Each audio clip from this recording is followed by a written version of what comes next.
National Garden Scheme Open Garden. As I've said before, you'll often find things at those gardens that are super duper easy to propagate, and then latterly become a complete nightmare. Now, as wonderful as this Lysimachia is for pollinators, ultimately it had started to take over this bed. And it's absolutely beautiful white, and common name is gooseneck. So yesterday, after many hours previously, I tackled this area even more. And you think, oh, it's not that bad, but actually, like most roots, they like other roots of plants. So in amongst here, my last bit to do is over there, and I can see where I still have to go because some of the stems are still in situ, and that was deliberate by me. So always remember that warning. If you're at a yellow book open garden and there's lots of a certain plant there, just remember it's because it's super easy to propagate. Put it in a pot by all means. Now I'm at the base of this acer here, and here it is. Here is the shoots, which have fantastically long white roots. Now these had started to go into the grass there, and so this next bit, this is what I did here yesterday, and I put all that soil back. I dug completely under there, and I'll be doing the same here.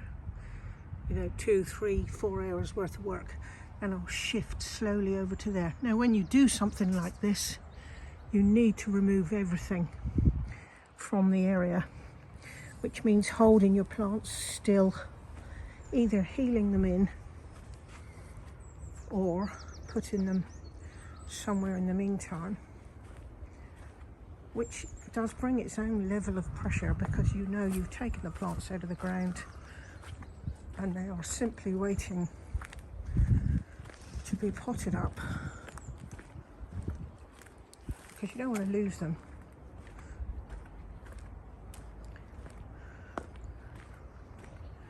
So here we go, down at the bottom. Other plants that have been dug up from other areas that needed to be thinned. Got some bits in there, not from that area, but here's the bits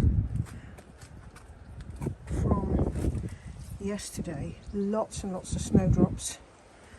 This is the plicatus with the pleat in it, and some phlox, quite an unusual colour. Some other galanthus snowdrops, which is Werenoi, and lots of oxonianum. So I put a cloth on them, and they're sat in water, and I know they're in the shade. So I don't need to heel in, because finding the space for that is not always easy. There were some geranium phayums, which were quite happy.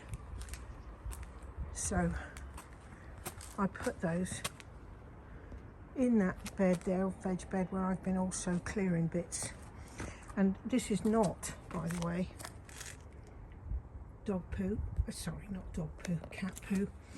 It's dead geranium phayum, which is just what happens sometimes, particularly if there's any type of larva in the soil that loves the roots, which isn't a problem. There's plenty to go around. So these were dug up from where the Lysimachia was, and have been just held there for permanent, not as a healing.